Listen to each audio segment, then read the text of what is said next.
Welcome everyone and a good Erev Shabbos as we start the segment known as For the Shabbos Table, which is sponsored by the Reuben family with the request to Hashem that they should be zeicher to a healthy Ben Zachar, and of course that they should have Atzlacha in Ruchnius and in Gashmius. And as we start this segment on Parshas Tzaitzay, in this week's parsha, we have the law that banned from the altar is loisovi esnan zaina umechir kelev, the payment to a woman of the night. If a woman is paid for her illicit services with an animal, or the exchange of a dog, cannot be brought Beis Hashem Elikecha, to the house of God. Now, we could understand an Esnan Zaina, an animal that was paid, that was the payment for an immoral encounter, so that animal is muz, is loathsome. It should not be allowed on the altar. But if you trade your dog for an animal, why should that animal be forbidden? So there is one opinion in the Mefarshim that the dog is brazen when it comes to relations with its mate. And it has relations publicly in the street. And because it has such a promiscuous nature, that's why it's banned from the altar. And of course, this just reminds us that the Rebbeinu Shalom is a soinei zima. He hates lewdness. He hates promiscuity. But the Ramban says a different reason. Completely different reason. The Ramban says that we don't accept on the altar an animal that was paid for the services of a harlot, because we don't want that the harlot should feel like she could square things away with Hashem. She could square things away with her illicit behavior by taking her payment and offering up to God. She says, I made good with God, I took what I got and I gave it to the altar. So, and the Ramban says it's the same thing. There were people who bought wild dogs and they used it for hunting or to keep people away from their property, and they harmed people. And in order to, so to speak, square away things with Hashem, they would give the value of the dog to the altar. And they thought that this way they could make good. Hashem says, I don't have anything to do with that. And we had in the Mishnah Yomis this week, and by the way, I want to stress what a wonderful habit it is to learn Mishnah Yomis. You know that we started here in Fairways, in the Aguda, we started doing the Mishnah Yomis after we opened up the shul. And in the short time that the shul is open, in 3 years, we already did half Shas. We already did Seder Zrayim, and Seder Moyed, and Seder Nashim. Now we're in Seder Nezikin, so we already did half Shas. That's what it is. If you learn a little bit every day, you make giant, giant strides. You have to learn a little bit every day. If you want to listen to my Mishnah Yomis, I have a dedicated line on Kol you don't even have to go through the regular switchboard. 718-906-6471. That's a dedicated line that you could listen. We learned in the Mishnah Yomis this week in the 9th parak of Bava Kama that you can't take charity from the illegal tax collector. Now, we're not talking about legal tax collectors, Dina de Malchusa Dina, but we're talking about illegal tax collectors. These were people that bought the rights, rich barons that bought the rights to tax and tax people unfairly. So he said you can't take charity from them. And the Miri says the reason is because they're giving charity, they're trying to buy favor with God. And they take from their ill-gotten gains, and they think that they could square things away with Hashem by doing that.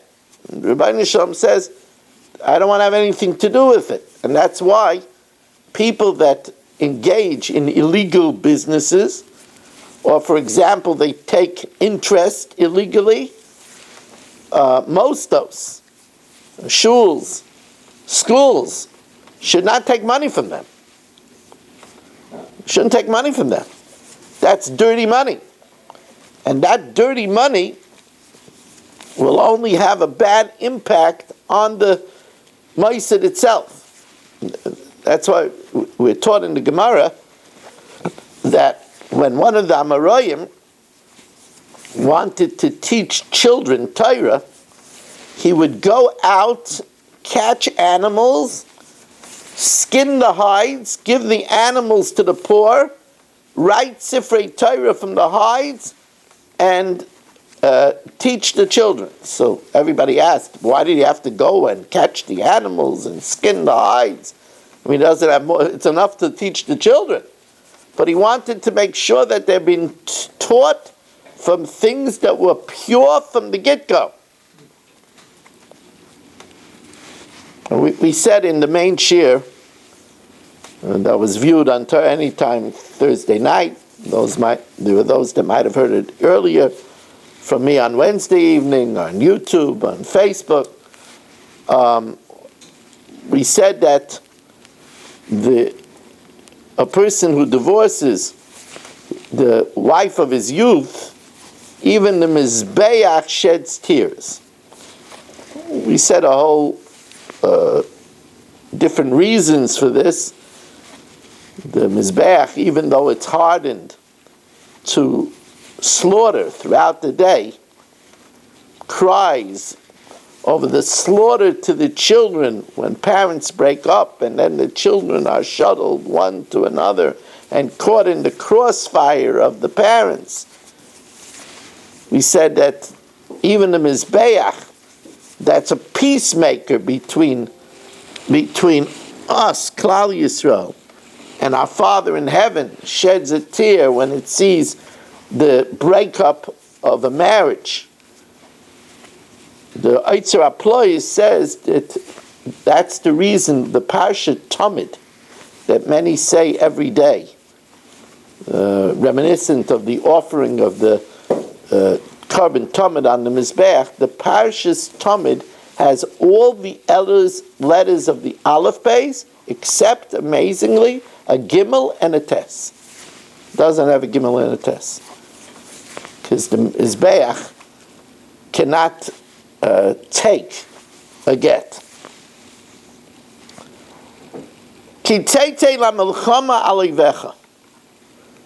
So we learned extensively, again in the main shir, that the Archaim HaKadosh, the Klayakar, the Chidah, say that this refers to the perennial battle that we have with our true enemy, and that's the Yetzer Hara.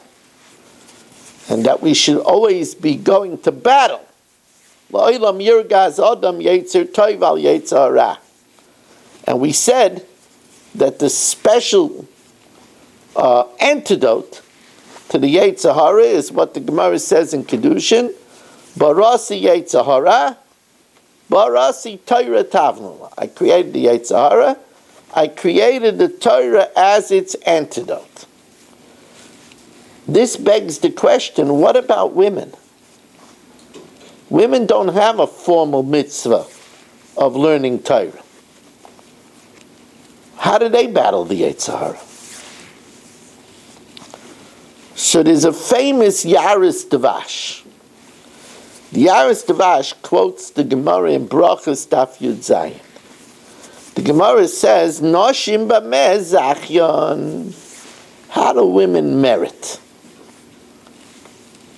The Gemara says, Ba'akruye benayu lebei kenishta, by getting their children to go to yeshiva, waking them up in time and cajoling them to go off to cheder, ubasnuye gavrayu be'rabanan, and by agreeing for their husbands to go to the Beis Medrash, v'notrin legavrayu ad da'asim be'rabanan, and they wait till their husbands come home from learning. Now this Gemara is a very puzzling Gemara. What do you mean, Noshim b'meh zachyon? There isn't enough for women to merit? Women have all the negative commandments. There are 365 negative commandments. The only negative commandments that a woman doesn't have is not to cut her payas and not to damage the roots of her beard. All the other negative commandments are given to women. She's not allowed to wear shatnez. She's not allowed to plow with a ox and a donkey. She's not allowed to muzzle an animal. She's not allowed to desecrate the Shabbos. She's not allowed to eat ham. She's not allowed to eat lobster. She's not allowed to talk Lashon Hara. She's not allowed to bear a grudge. She's not allowed to hate her friend in her heart. What are you talking about? Noshim b'meh zachyon. And even the positive commandments, a mitzvah say she'ein hazman grama, if it's not limited by time, a woman is chayiv. First of all, a woman is chayiv to eat matzah. A woman is chayiv to keep Shabbos. A woman is chayiv to fear God. Right? It's a mitzvah say. Right? Es Hashem Elokecha tira. A woman is chayiv. So what do you mean, Noshim b'meh zachyon? Very strange Gemara. So there's one pshat that it means, how is a woman zeicha to the nitzchias of Torah? In the next world, it says, there's yeshiva shamayla, and Torah is eternal. How are women going to merit that? So they said, the Gemara answers, they'll merit it by being an accessory to the learning, by getting their children to learn. It's not a small thing. Get children to learn. Shma mani b'nusar avicha v'al titaish Torah asimecha. You know, many mothers get a tremendous share in their children's. When a child has a Torah accomplishment, and the mother says, bakes him a special cake. Wow, you learned that? You finished that? Wow. Many mothers are responsible for their children's advances in Torah. They're certainly responsible. A woman who says to her husband, you know, you weren't Mava Sedri yet. Don't worry, I'll wait till you're Mava Sedri. There's some women that say, what? No, you're not learning now. We got to go out. We have a lot of chores to do. Then there are women that say, no. The learning has to come first. And there are women that say, look, you want to go out and learn now, don't expect me to wait up for you. Then there are women that say, you're going out to learn? I'll be waiting up for you. That's women that have a merit in the learning in the next world. But the Yaris Devash learns differently. The Yaris Devash says that when it says Noshim b'meh zachyon, zachyon also means to vanquish. Like it says that Rabbi Elazar ben Azariah said, Hari ani kiven Shimon Shana. You have it in Agada. I have a miracle. I'm 18 and I grew a beard like I was 70. Yet I didn't vanquish my opponents to prove that you should say Kriya Shema in the evening too, Acheba ben Zayma. So Noshim Bameh Zachion means how do women vanquish the Yetzer Hara? They don't have the schus of Torah. It's interesting. There are a lot of women today that learn. There's a lot for women to learn. They can learn Musar. They can learn the halachas that they need to know. There's a lot of learning available to women. But since they don't have a formal mitzvah of learning, that might not protect them from the Yetzer Hara. But them getting their children to learn and encouraging their husbands, not telling their husbands, when a wife tells her husband to do something, that's a great way to cause him not to do it. But if she shows her admiration, so that, for a woman, combats the Yetzer Hara. Now, we should know that the Goin, in the famous Igeres Hagra, also asks this question. In what merit are women safe from the Yetzer Hara? And the Goin says it's through the schus of tznius, the modesty of a woman, is her antidote to the Yetzer Hara. It's a famous thought from the Goin. Now, there are other ways to battle the Yetzer Hara, which are important to know at this time of the year. Our Yetzer Hara is our nemesis. Remember, the Yetzer Hara has 3 names. It's a Gemara in Bava Basra. Hu ha-Yetzer Hara, Hu ha-Satan, Hu ha-Malach HaMavos. All the same. Yetzer Hara tempts us, then he goes up and he prosecutes, and then he comes down and carries out the sentencing. Gemara in Nedarim, on Daf Mem Amud Aleph, says that one of the merits, one of the rewards of visiting the sick is v'yishmereyu.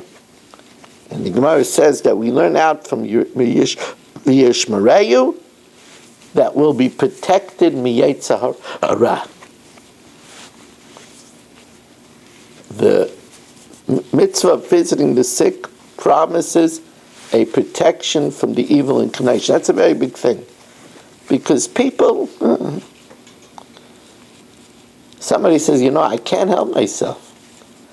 I hear something and I can't help myself. I share it with others. I know it's wrong, but I can't help myself. You're not allowed to do that. Even though it's true. Right? If it's not true, it's not Lashon Hara. If it's not true, then it's Motzi Shemra. But you hear something about someone, you want to hear a piece of juicy gossip, you're not going to believe this. That's the ruination of a person. Hamavos v'achayim b'yad halashon. There's another way to deal with the Yetzer Hara. It's good to know this.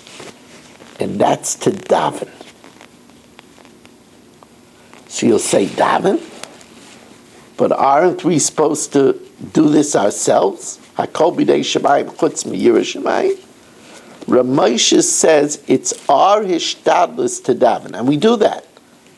V'al tashlit banu Yetzer Hara. We ask Hashem every morning when we make the final bracha v'amar b'sheina me'ino yisnu ma'mi'afapai. So in the Yiratzon we ask, V'al tashlit banu Yetzer Hara, let the Yetzer Hara not rule over us. That's a big thing. That's a bracha that a person should say with big kavanah. Here's a person, he comes home, and as soon as his wife gets a little under his skin, a wife knows how to do that. As soon as his wife gets under the skin, he starts yelling. That's a Yetzer Hara. That's a Yetzer Hara. So we ask Hashem, please, Hashem, al tashlit banu Yetzer Hara. You know where else we daven? We daven that in the morning. We daven it also in Marav in the night. V'haser satan milfanenu umeachareinu. Remove the Satan from in front of us and from behind us. Here the Satan here means the Yetzer Hara. It's one of his names. There's a Satan in front of us that's saying, don't get up. Don't get up. Stay in bed. Today you'll daven by the kaisel at home. Or the Satan says, don't go to sleep. The night is young. What do you mean? How am I going to get up for Shabbos morning for davening? The night is young. Or sometimes, when it says, "V'haser satan milfaneinu me'achareinu," you know what it means afterwards? There's a special Yetzer Hara. When we finally do something, then the Yetzer Hara says, you're great. Do you know how much better you are than other people? And then he tries to get us with gaiva. So we're always asking Hashem for help with the Yetzer Hara. This is a good thing to know. We should say this with big kavanah. Because remember, the Yetzer Hara never gives up. You know, the Gemara compares the Yetzer Hara to a very, very strange creature. The Gemara says, Yetzer Hara doime lizvuv. The Yetzer Hara is similar to a fly. Now, if anything, we would think that the Yetzer Hara is daima to a scorpion or to a venomous rattlesnake. It says, Yitzir Shadam Iskabala B'chol Yom Umavakesh Lamisai. He wants to kill us. So that's a scorpion. That's a rattler. It's not a fly. There's something about a fly. You're laying down Shabbos afternoon and there's a fly in the room. Bzzz. You push it away. A minute later, bzzz. You push it away. Bzzz. That's the way the Yetzer Hara is. He keeps on coming back. He keeps on coming back. And it has to be that way. I want you to understand. It has to be that way. Because as long as we live, we have to have free will. That's why it says, Al tama ba'atzmecha ad yom moischa. Don't trust yourself until the day that we die. Why not? Because as soon as we overcome one challenge, Hashem gives us another challenge. Did you ever wonder, why in the desert did they have such challenges? But to go 3 days without water? I mean, come on! Or they're standing by the Yam Suf and they have 9 million Egyptians breathing fire. Sagar Aleim Amidbar, one side they were trapped by the looming Baal Tzefayin which Hashem left, a huge, towering, frightened idol. And one side was the venomous coyotes and dangerous animals. And then there was the raging sea. What did Hashem want from them? The answer is that they saw such miracles. They saw the 10 plagues. Then they saw the splitting of the Red Sea. Then they got mun from heaven. They got a mobile well, a rock that gave water to millions of people. They were saved by Anani HaKavod. How could they not believe? They needed to have free will. So Hashem upped the ante of the challenge. So therefore we ask Hashem, you know what, Hashem? Spare me. I'm going to work on challenging myself. I'm going to try always to daven better. I'm going to try to be nicer. I'm going to try to smile more. I'm going to try to be more charitable. Al tashlit bana Yetzer Hara. Don't let the Yetzer Hara hold sway over me. And that's a very good tefillah, very good prayer.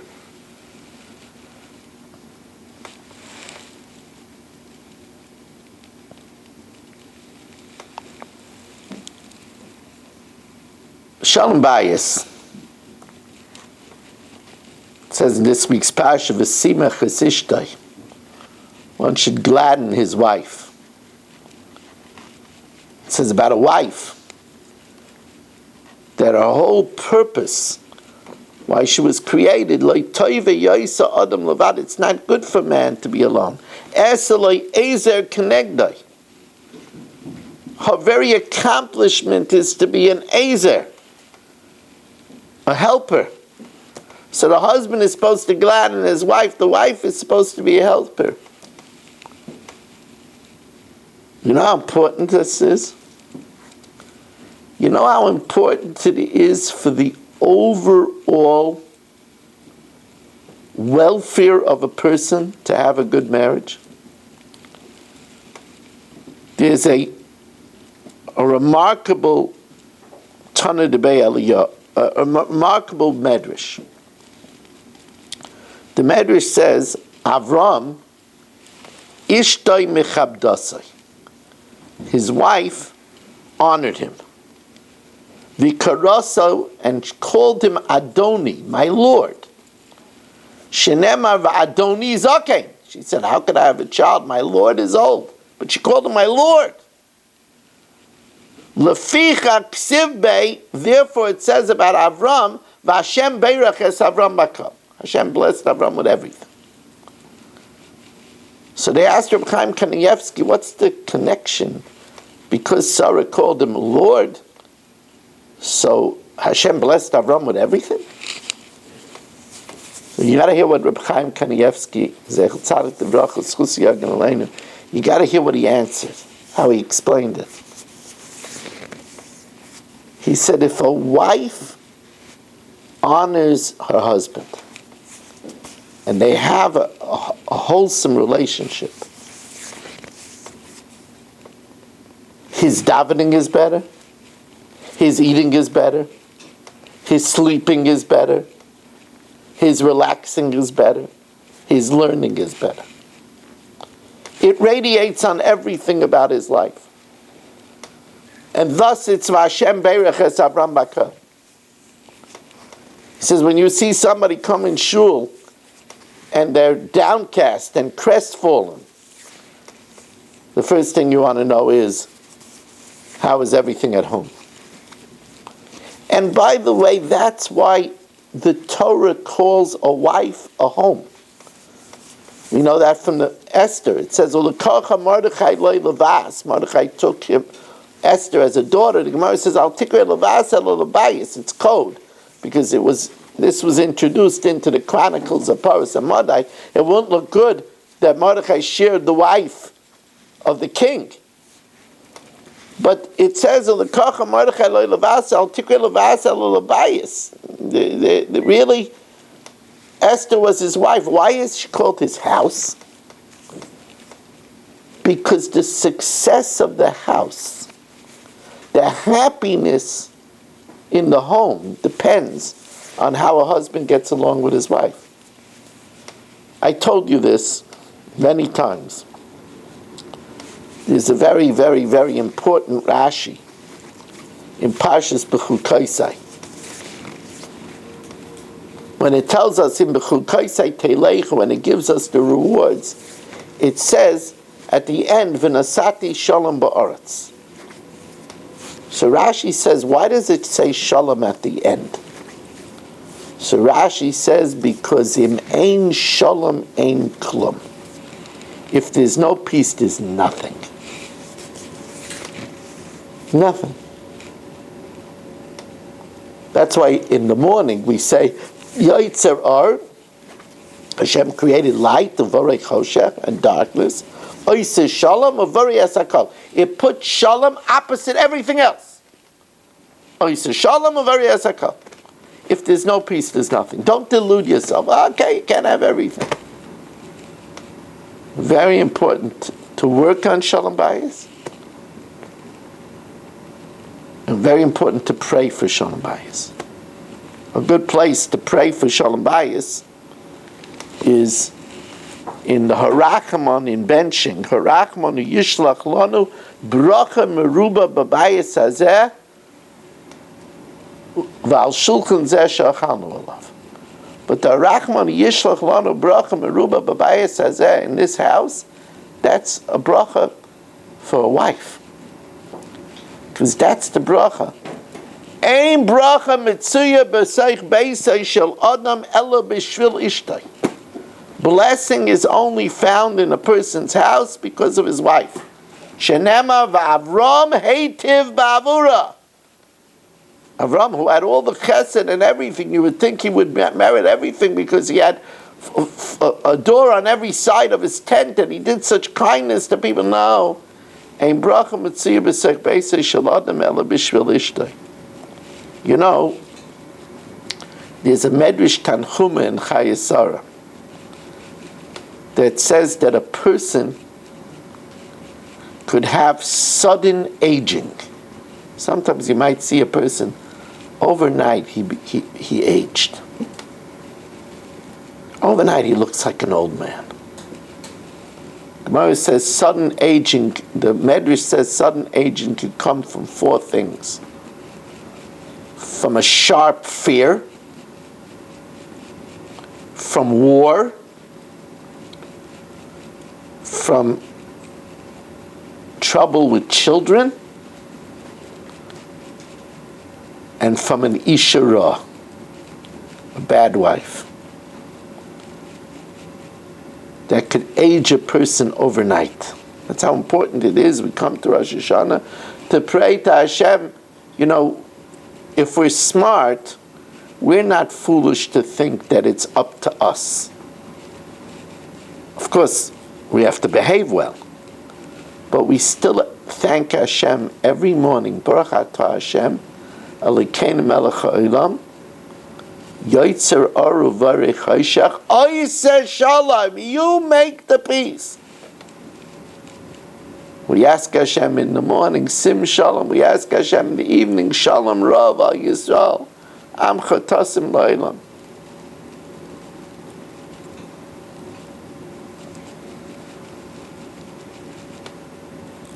I see we're chap by the clock. It's already 32 minutes. When I talk about Shalom Bayis, I get sometimes distracted. I want to thank the Rubin family. We are looking for a sponsor for the main shir this coming week for Parshas Kisavai. 718-916-3100, rmmwsi@aol.com. We also want to remind you that Daf Yomi Matzah Shabbos is 9:30, and if you haven't joined us yet, it's zoomdaf.com, meeting ID 914408. Throughout the week, it's at 8 o'clock. Thank you for joining us, and have a wonderful Shabbos.